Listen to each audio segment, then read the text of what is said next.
my quick tip for the whatever it is if you're scrubbing, especially if you're doing really heavy scrubbing wood with a scrub plane, you establish where your line is. I always do it with a scratch awl, and then I often, as bad as my eyesight is, I take a pencil to mark my line so I can see it.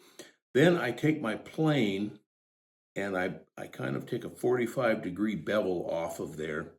It's not accurate, just close, and it usually takes a couple, 3 passes, depending on how hard your wood is.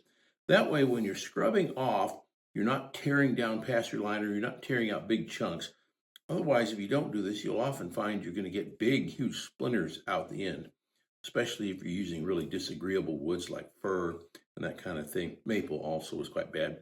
This is red birch, and it's not a bad wood that way. And then if you've done that, then scrubbing is easy. You just take your plane and go to work, and you get a nice, clean edge. Have a great day and make some shavings.